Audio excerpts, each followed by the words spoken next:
ikindi tubura ubufatanye ahandi batera imbere kuko bafatanyije buriya filime ni networking ni network ushobora kumenya ngo Olivier turi kumwe na Olivier twakoranye ku mushinga ubushize bigenda neza n'ingaruka mu Rwanda tuzakorana cyangwa se naza muri Amerika anyeneye iki ngiki bizagenda neza ibyo bintu nibyo bigenda bikora niho filime muri kimwe kigize ikorwa rya filime n'itunganywa nicyo kirimo twebwe rero turi banyamwigendaho kandi nta muntu wishobora ngakora ibintu byose biragoye icyo kintu nacyo tugomba tukireba niyo mpamvu uyu mwanya hari filime federation mu Rwanda zigizwe na za union aba producer abakinnyi ndabyumva abanditsi n'abanditsi gutyo hanyuma abo nibamara gushyira hamwe hakazamo n'amafaranga ibintu bizagenda neza ariko inkuru nazo zigashyirwamo imbaraga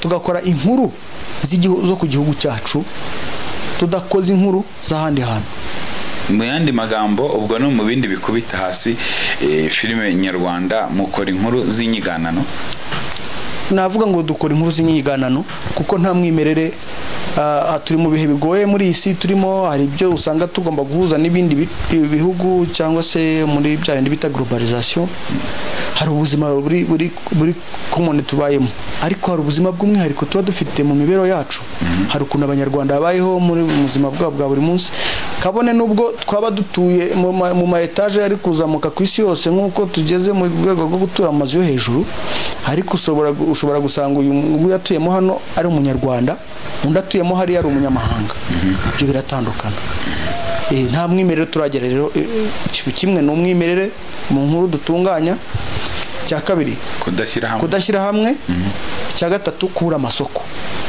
kutamenya gushaka amasoko y'ibihangano kuko turacyari mu kantu kifunze ntago turamenya uburyo amasoko ashakwamo cyangwa se nahari nta twakira bitewe n'uko ibintu dukora ntago biragera ku rwego rwo kugera muri izo nzego ni impamo si inkuru mbarirano kumva ko kuri wowe ushaka gutura neza kandi heza wabona inzu iherereye mu mujyi wa Kigali akarere ka Kicukiro mu murenge wa Gatenga akagari ka Nyanza ho mu mudugudu wa Murambi ikaba iyawe ku giciro gito ukongeraho na parcelle nziza uhasanga iyi nzu iri hafi y'umuhanda mu mafu yo ku gasozi keza aho ureba neza ibyiza bitatse umurwa mukuru w'u Rwanda harimo na stade Amahoro iyi nzu yujuje ibyangombwa byose bisabwa kugira ngo ibe yawe kugerayo ni nk'aka kanya ni uguhamagara kuri 07 8 8 8 6 144 cyangwa ugahamagara kuri 07 8 7 9 2 urasanga ugeze muri Willy Investment Group ukabugezeyo. Shuti bakunzi ba Kim TV Rwanda ndetse na Deomes TV ndetse na Wide A24 TV twongeye kubaha ikaze kuri channel zacu zose. Kano kanya dusuhuje abantu mwese mudukurikiye muri mu Rwanda abari mu bihugu by'abaturanyi ku mugabane mu bihugu bitandukanye by'umugabane wacu wa Afrika ndetse no hanze yawo tubasuje dukurikije buri wese n'igihugu aherereyemo uharaho bwakeye haraho bugorobye haraho ari kumanywa mwese tubahaye ikaze by'umwihariko kandi duhaye twongeye kubwira umuntu ushobora kuba dukurikiye ari muri depression ari muri depression twajya tubabwire ngo mwihangane abantu mwamwa ingo zananiye abantu inkundo zitahiriye twajya tubabwire ngo pole sana kandi tuboneho no kwibwira abantu babuza ababo ngo mwihangane. Ibibazo ni byinshi ibintu biba byahangayikishije abantu benshi ni byinshi ari abashomeri ari abagambaniwe mu kazi ari abafite ibibazo runaka bitandukanye ukavuga ati nubwo ntishimye ntanezerewe reka mbe ngiye ku mbuga nkoranyambaga ukabuguye kuri Kim TV Rwanda Deomes TV ndetse na Wide A24 mwese twagiye tubabwire ngo mwihangane kandi ni mukomere nyuma y'imvura izuba rirava. Ni Olivier Habimana kuri mikoro mikoro, ariko kano kanya ndi kumwe n'umutumirwa. Sindi bukuvuge, uri bwitangire wibwira abadukurikiye, hanyuma turagenda twanzika n'ikiganiro umaze kwivuga. Mu magambo make nitwa Maxime Rindiro, ndi umukozi wa filime nkanazitunganya filime, nkanatunganya filime mu Rwanda, nkanazandika, rimwe na rimwe nkanazikina. Kutavuga kuri n'umuhanzi n'umuhanzi rwose, abantu bazankurikira bazagenda bibona. Ntabwo nabashe kubyamaza cyane, ariko kuko nashatse kubijyanira icyarimwe kugira ngo bizagere igihe bijye hanze igihe kigeze. Mujya mushinjwa ko mukunda kuba inyuma ya kamera cyane, ngo namwe mwagera imbere ya kamera ngo bikabatera ubwoba. Nta bwoba wumva ufite Maxime? Oya, njyewe ntabwo ari ubwa mbere nje kuri kamera, kuko twagiye tugira ikibazo mu minsi yashize njye njya kwiga. Twari dufite ikibazo cy'abatekinisiye, abantu bose bashaka kujya imbere ya kamera, ariko hakabura umuntu ujya inyuma ya kamera kugira ngo akore akazi ka tekinike.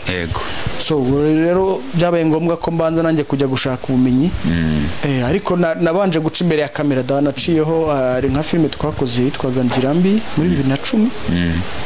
Nakinnye muri yamamazaga ibiyobyabwenge, yamaganaga ibiyobyabwenge, ngo yamamazaga ibiyobyabwenge. Hanyuma rero nyuma ubundi izindi nagiye nzikora ndi inyuma ya kamera, kuko twagize nabanje kubaka iby'inyuma ya kamera. Dutwara n'ibihembo, utagira ngo Uwiteka tugiriyeho duhaye umugisha. Dukora filimi za gutwara ibihembo. Iyo ngiyo 2013, oya ya kabiri, yitwaga ngo iki? Yitwaga Bibaho. Warimo nk'umukinnyi cyangwa warimo nk'umuproducer? Oya, nari ndimo nk'umutekinisiye, umuproducer. Twari abantu, nari mu team y'abaproducer muri kwakunda abana bo mu ikaritsiye bishyira hamwe. Dukora filime. Urumva noneho nari mvuye ku ishuri mfite ubumenyi uza kubushyira mu bikorwa. Ariko ndavuga nti twari dufite competition iteye ubwoba muri iyo minsi 2010, 2015 gutyo. Hari ari competition iteye ubwoba. Mu gikari kwa Mapenda amafilime bagameze gutya. Ariko ubwo ndavuga au niveau local. Noneho dukora filime tukabibaho. Bagenzi banjye ubona nta cyizere bafite, ndababwira ni munyizere. Umuntu bateye ubwoba n'umwe, hari umuntu wari uteye ubwoba hano muri uyu mujyi wa Kigali rwose, wari wakoraga akora n'amafaranga akaboneka pe. Ndababwira ariko ibiriya ntabwo ari byo bisobanura ko tutagomba kuba ba mbere. Ndaje dukore filimi ya mbere muri ibi bihembo byose bya Rwanda Movie Award turi bitwa. Umutsinda se wamuvuze ko n'ubundi yari umuntu. Ntago nkunda gufata abantu ngo mbazane batazavuga ngo ngewe ngira amatiku. Ntago ngira amatiku, cyangwa ngo waramutsinze, ngo bereka mutsinde nzamuvumba. Ataza kuza nawe kushaka uburyo gusubiza avuga ko becya kunyomoza bikaza kuba amatiku, kandi turimo entertaining. Ari izi kandi dutwara icyo gihe ibihembo nta nubwo yabyumvisha. Twatwaye icyo gihe best movie of the year, dutwara best director, dutwara na best actor. Ibyo ni ibihembo biba bihagarariye ibindi byose muri filime. Ibindi byo kuza ngo bakunzwe n'abantu, ibindi byo ku ruhande kategori ziba ari nyinshi. Hanyuma tuza no gukora, tuza kugirirwa ubuntu duhabwa akazi ko gukora filime ya Rema yavuga ku bidukikije, conflit hagati y'abantu n'ubutaka n'ibidukikije. Yitwaga ngo iki? Yitwaga Isonga. Tuza no gukora kuri filime inyarwanda yari yatangiye kuronshinga ariko yabaye flop, navuga ngo ntago yageze ku ntego zayo, yitwaga Ubunejo. Na rumwe mu banditsi rero nkakoramo n'icyo bita production design. Hari arimo ni inzego nyinshi muri sinema. Sinema yo iba ari timu nini cyane, ntabwo ari ibintu umuntu yavuga mu mwanya muto ngo bihite bivamo. Hanyuma tugitangira ikiganiro cyacu najya ngo mfashe mu magambo make rwose usobanurira abantu itandukaniro rya filime na sinema. Iyo bavuze filime ni uruhererekane rw'amashusho n'amajwi bikoreshwa mu rwego rwo kubara inkuru. naho sinema ni entertainment, ni ibikorwa bya entertainment byerekana filime kuri screen. Ubwo sinema no kuza kureba rwa ruhererekane rw'amashusho ya za nkuru zakozwe ya filime. Ubwo sinema irarebwa, ni filime birimo irebwa, naho filime irakinwa, filime irakorwa. Hanyuma iyo ugiye mu nyubako dufite hano nka Central Cinema mu mujyi, cyangwa se ukajya hari ahantu nabonye, ntabwo biraba byinshi mu Rwanda, platform zerekana filime ntabwo ziraba nyinshi mu Rwanda, ariko iyo ugiye muri za nyubako zerekanirwamo sinema, zerekanirwamo filime, uba ugiye muri sinema. Aho waryoshye umeze neza ku bantu bakunda filime. Ndabyumva. Hanyuma Maxi, urumva umaze kugira ubunararibonye ku ruganda rwa filime hano mu Rwanda. Nashakaga kubanza kukubaza, iyo urebye filime hano mu Rwanda ugereranije no mu myaka yatambutse, ubona ruhagaze ruti? Navuga ngo uyu mwanya urugererane turi hano mu Rwanda ugereranije n'imyaka yatambutse, ubu ugiye kugeranya filime z'ubu no mu gihe cyatambutse, harimo itandukano nini cyane. Twebwe dutangira byari ibintu bisekeje cyane. Ndabyibuka ninza kumuvuga yihangane kuko hari ibintu bagiye baduhemukiraho. Umuntu akaba yazanye kamera tugakora, twarangiza ikaba yanarangira ya kamera ba nyirayo bayiriye bayigurishije. Hari kugenda umuntu atoragura akantu runaka hariya, undi akazana kandi hariya, mbese tugatoratora ugasanga akantu turagateranyije karasohotse. Ariko uyu munsi ntabwo ari uko bimeze. Uyu munsi usanga umuntu afite ibikoresho ku giti cye, afite abantu bafite n'ikipe ubona bakora bari hamwe. Ntabwo rero byari bihuye n'icyo gihe. Uyu munsi ikindi hatangiye kuzamo amafaranga. Urumva niba intego ya nyamukuru nuko umuntu abasha gutungwa n'umwuga we. Mbere nta mafaranga yari abirimo, byari ukwiyamiza, byazagamo umuntu bitewe n'ishyaka afite, ugashaka kumva ngo mpime impano yanjye numve kwere, numvaga nshaka ubintu n'abashaka kwimenyekanira gusa, ariko nta zindi nyungu zabyo, nta zindi nyungu zabyo. Ubu cyangwa umuntu akaba aravuga ati numva mfite inzozi zo kuzakina filime, yabona kamera ati jewe nishire yo nkwe inzozi zagiye mu bikorwa ntabaye, ubu jewe nabaye umukinnyi. Ubu noneho umukinnyi wa filime hano mu Rwanda ugereranije no wambere, ubu noneho abaye atashobora, bishobora kuba akazi kakamutunga cyane. Iyo kuko ndabyibuka twebwe dutangira twashyiragamo amafaranga yacu, ariko ubu ngubu uyu munsi umuntu araza akabazi kari bukore, hari n'ikintu ari butare n'agatike, hari mani twarakoraga tugataha dutigita, ibyo bita gutigita urabizi, kugitaha n'amaguru, ugataha n'amaguru uvuye ujya. Reka nkubwire nka dukora nk'ubu n'ejo twakoreye Kicukiro, ngira ngo Kicukiro Sonatube urahazi. Kubera ubukene twari dufite, twananiwe gutega kandi turi butahe Nyamirambo. Urukumva urugendo rwo kuva n'amaguru yarangiye, ndumva twararangije shooting saa 6 z'ijoro. Uribaza kuva saa 6 z'ijoro kuri Sonatube n'amaguru ukagera i Nyamirambo wiri wukora. Ndabyumva. Bwari uburibwe buteye ubwoba. None ubu mw'iki gihe umuntu ukatega n'akamoto, ubu ni uburyo na taxi voiture kazi kagufata. Umukinnyi agera gutya ati muze dufate ka taxi voiture kijya gukora, umuntu akaza Mbega bishatse kuvuga mwino minsi bihagaze neza pari raporo yo mu myaka yatambutse cyane. Mu myaka yatambutse hari abantu bari barafashe ikibuga baragifunga bye ku buryo bamwe babonaga inyungu abandi bakazibura. Harimo ibintu bya piratage, harimo urabona amafilime yajyaga ku masede, ufata CD ukayikopiya byari ibintu byoroshye, ariko uhaje platforms za YouTube n'izindi zose zitandukanye. Ariko uyu munsi abantu barakora bakagira icyo babona, YouTube ikabahemba n'izindi platforms ikabahemba, ubuzima bugakomeza. Ni impamo si inkuru mbarirano. Kumva ko kuri wowe ushaka gutura neza kandi heza, wabona inzu iherereye mu mujyi wa Kigali, akarere ka Kicukiro mu murenge wa Gatenga, akagari ka Nyanza ho mu mudugudu wa Murambi, ikaba iyara ku giciro gito, ukongeraho na parcelle nziza uhasanga. Iyi nzu iri hafi y'umuhanda, mu mafu yo ku gasozi keza aho ureba neza ibyiza bitatse umurwa mukuru w'u Rwanda, harimo na Stade Amahoro. Iyi nzu yujuje ibyangombwa byose bisabwa kugira ngo ibe yawe.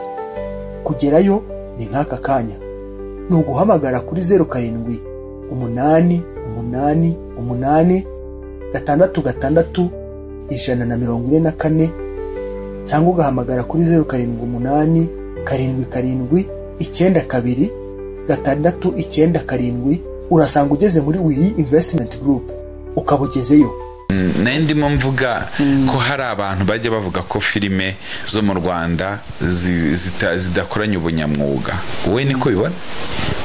Ntago nje kuri iyi saha harimo bamwe babigize umwuga, harimo n'abandi batarabigira umwuga. Urugero, njyewe ahantu nize, umwarimu wanyigishije afite ikigo gikora production, sibyo, akagira n'icyo bita residence. Urumva uwo muntu n'urwego rukomeye, yatwaye ageze mu rwego rwo gukora filime bakayijyana ku isi yose, kandi ari mu Rwanda. Uwo ni umwe ariko mu bantu be, uwo ni umwe ariko afite ikigo yashyizeho kugira ngo abantu bajye kwiga bagira ubumenyi. Hari n'undi uyu munsi ubyuka akitwarira kamera ye akajya gukora bya bindi yumva akagomba gukora, nta bumenyi afite kubera ko yabonye hari ahandi barimo kubikora, nawe akajya gukora. Aho izo ni inzego ebyiri zitandukanye, ariko buri wese afite ukuntu ajyana ibintu bye bitewe n'uko nta muntu avuka ngo umwana ntavuka ngo ahite yuzura ingobyi. Buri cyiciro cyose kiravuka, ikintu cyose kiravuka, kigero kivukira kikanakura. Ku urwego rwa mbere ntago rugomba guhura, ntago utangiye umunsi guhuze n'umuntu umaze imyaka itanakora, ntago byagenda, ntago bicamo gutyo. Hanyuma rero twashakaga kukubaza, tubwire ku habura iki ngo kugira ngo filime zo mu Rwanda zigere ku rwego mpuzamahanga zibashe gukompeta na filime mpuzamahanga. Urareba nk'hano mu karere Tanzania mu minsi yashize yaradusize cyane, nubwo mwino minsi ubona isa nkaho urwego rwa filime utazi icyo rwabaye, rwa filime utazi icyo rwabaye, ariko muri Afrika Nigeria baradusize cyane. Ku mugabane hanze, ku mugabane wa Amerika Hollywood yaragafashe, mu Buhinde ni Bollywood, mu ntuza za China, ngira ngo China ariko baza kuzikinira Hollywood, ariko nabo ibyo byose zizwi nk'abashinwa. Imikinire yabo abakinnyi babo baradusize cyane, nubwo tutita aho zakiniwe, ariko bo bagaragaza culture yabo. Muri za Korea Sud, kuko dinoroho ni ibindi za Turuki no mu bindi bihugu by'Abarabu, ubona bafite uburyo bagiye bubaka inganda zabo, ku buryo niyo bavuze hari amarushanwa bajya bavuga. Hano mu Rwanda ntitunitekerezeho, harabura iki kugira ngo ko noneho wari muvuga ko filime zo mu Rwanda nibura raporo yo mu gihe cyashize zajemo amafaranga, zizamo ubumenyi, mu gihe mbere nta bumenyi bwari burimo, zajemo abantu bize, zizamo n'abafite amafaranga. Harabura iki kugira ngo zijye gukompeta ku rwego mpuzamahanga? Cyambere muri tekinike, ubwo ikibazo kinjyana muri tekinike, ariko uvuga ibintu ndabivuga ndagerageza kuvuga mu Kinyarwanda. Yego, reka mvuge gutunganya inkuru. Ubwa mbere filime iva mu nkuru. Yego, filime yava mu nkuru ikajya gutunganywamo noneho inyandiko y'inkuru. Yego, inyandiko ya filime, inyandiko ya filime.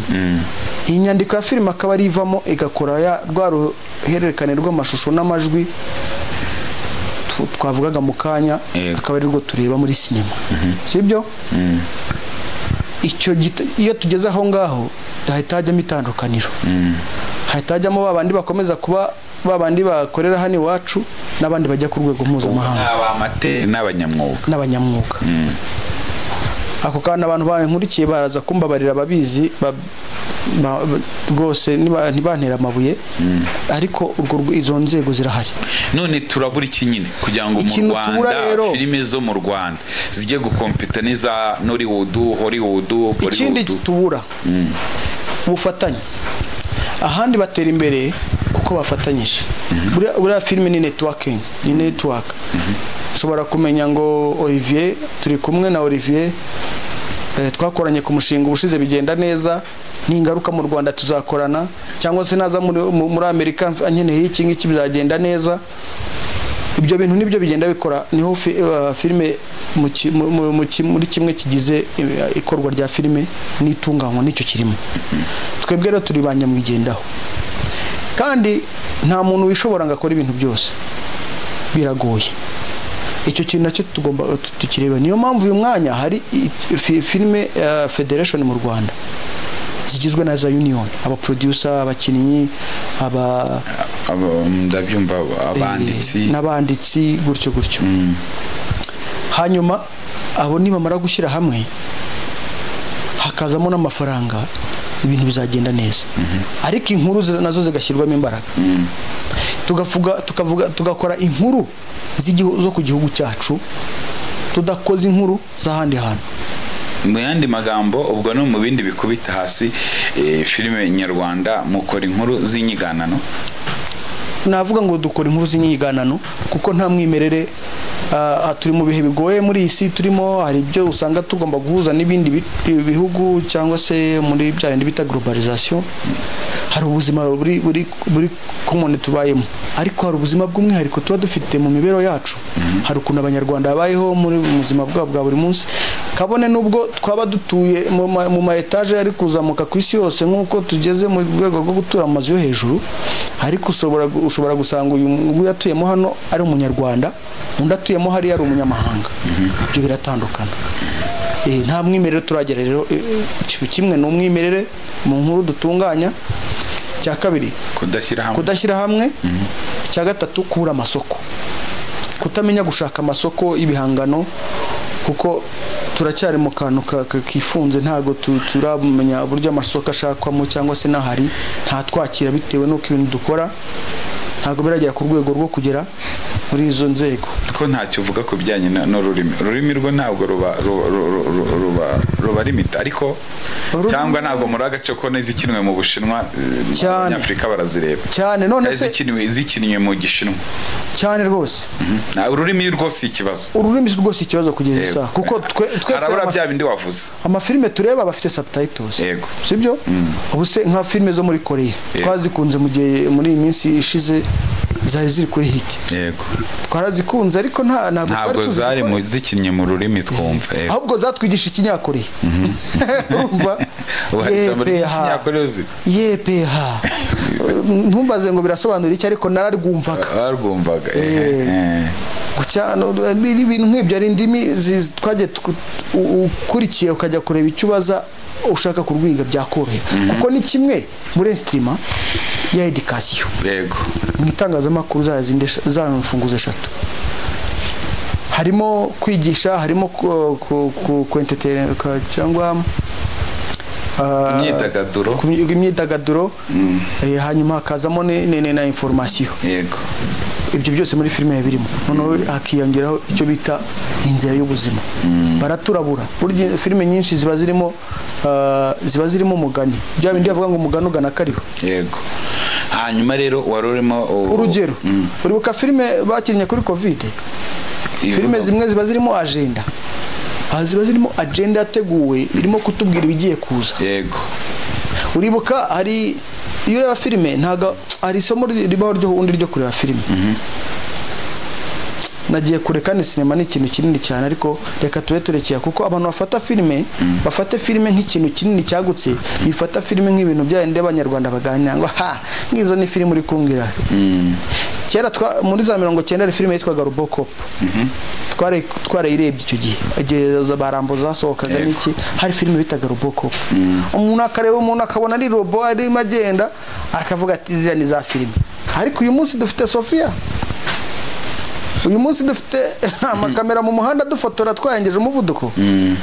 Gose nta kintu bumva, hari ibintu ni platform itegura abantu mutwe, kakantu kakani nakubwiraga ngo inzira y'ubuzima. badutegura mu mutwe. Hanyuma rero tubwire, ubona ari nk'iki wabwira umuntu ushaka kuza gukina filime? Impamvu itumye nkubwira gutyo, hari ababikunze ariko rimwe n'imwe bareba bakinnye mbere yabo bakabona mbere nubwo babaye abasitari ariko ubuzima babayemo muri ino minsi buragoranye. Ni abantu bakubiswe mu tuvuge mu mvugo y'ubu ngubu. Uramugiriye ihe nama kugira ngo atazagwa mu mutego nk'uwo bakuru be baguyemo? Ibintu mvuze haruguru babyiteho. Teamwork ni kimwe, kumenya gukora n'abandi. Yego. Cya kabiri, gushaka ubumenyi. Icya gatatu, ntago nakwizeza kuzakora ku mafaranga ukiza muri sinema. Uzabanza uhondagurwe. Ibyo ni ibintu bya art, ni ibintu banza gukora kugira ngo ni struggle. Ariko iyo umaze kwinjiza, ngira ngo abantu bankurikira kuri DOMS TV, hari ikiganiro natambukijeho kivuga kuri ibyo bintu ndi gukora ku mateka ya Stallone, ubuzima bwa Stallone, Sylvester Stallone. Ajya gutangira iriya filime yitwa Rocky Balboa. Buriya iriya filime yarayanditse, agiye kuyigurisha atanga kondisiyo yuko azayikinamo, ariko aba producer ntibamukunda kuko ngo kari kagufi yabamunenga n'ibindi byinshi. Ati nanjye ni mutanshyiramo ntago filime yanjye ndi wibahe. Kontra yose yakoraga kwari ukuvuga ngo munshyiremo. Bamugereka amafaranga 100 by'amadolari abyanga muri kiriya gihe, bamukubita 500 arabyanga, bamukubita mbese.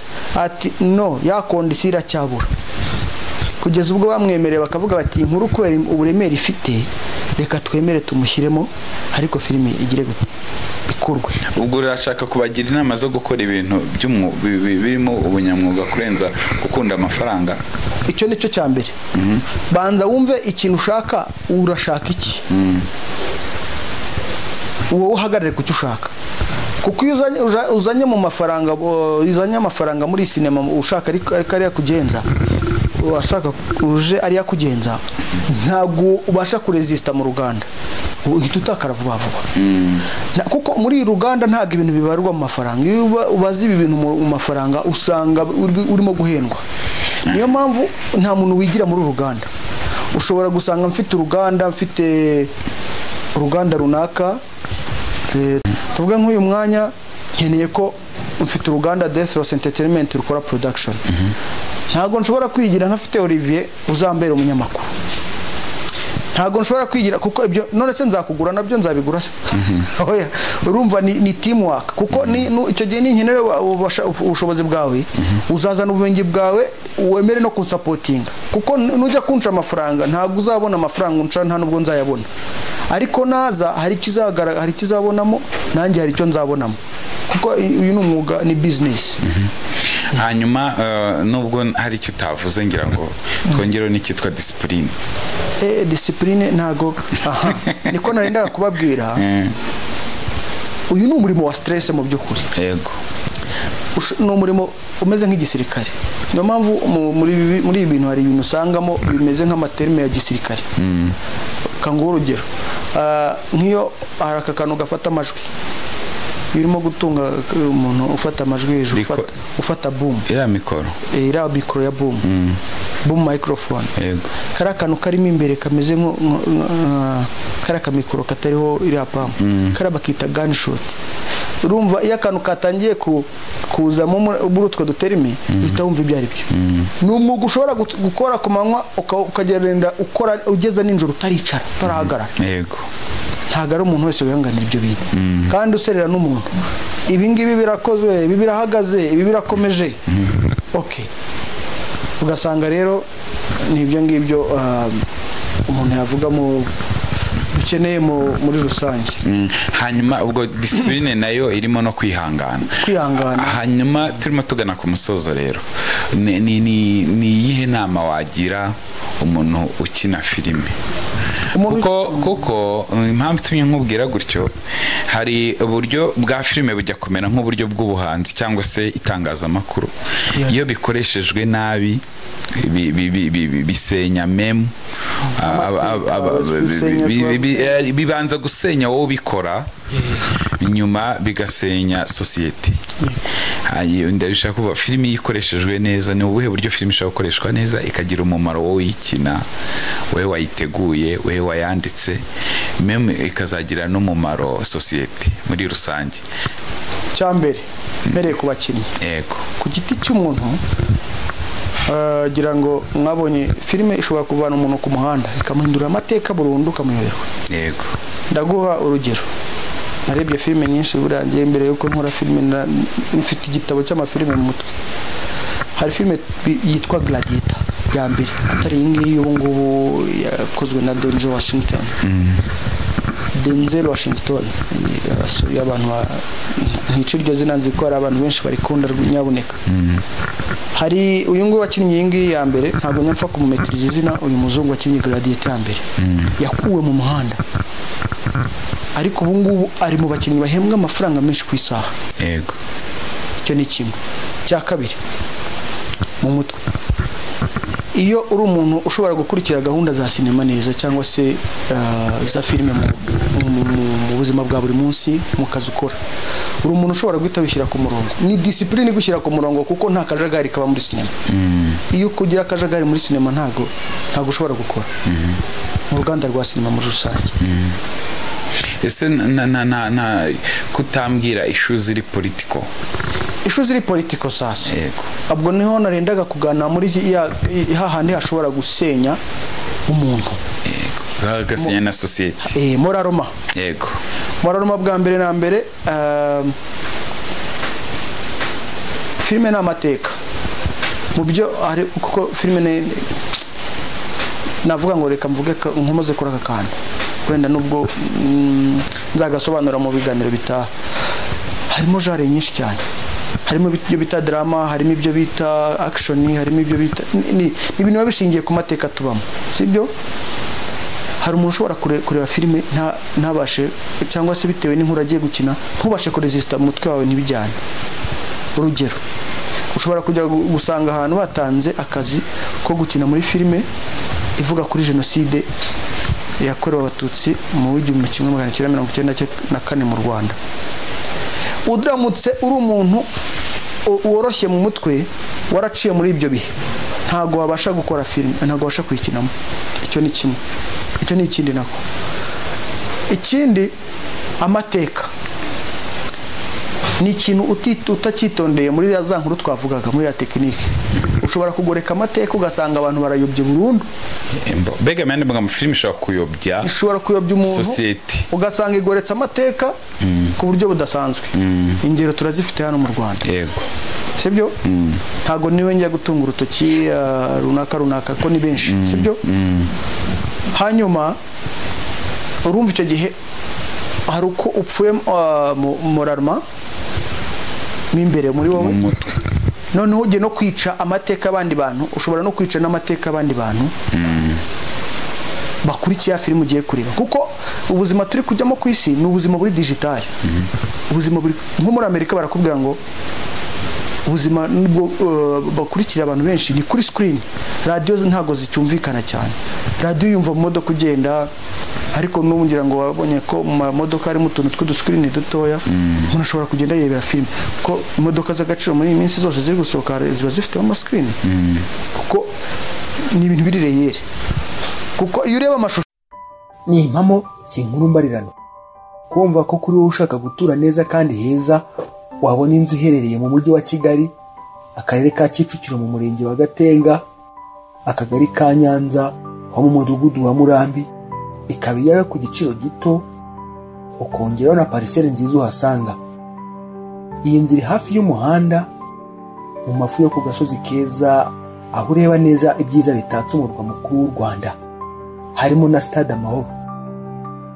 Iyi nzu yujuje ibyangombwa byose bisabwa kugira ngo ibe yawe. Kugerayo ni nk'aka kanya, ni uguhamagara kuri 0788866144 cyangwa ugahamagara kuri 0787779267. Urasanga ugeze muri Willy Investment Group, ukabugezeyo.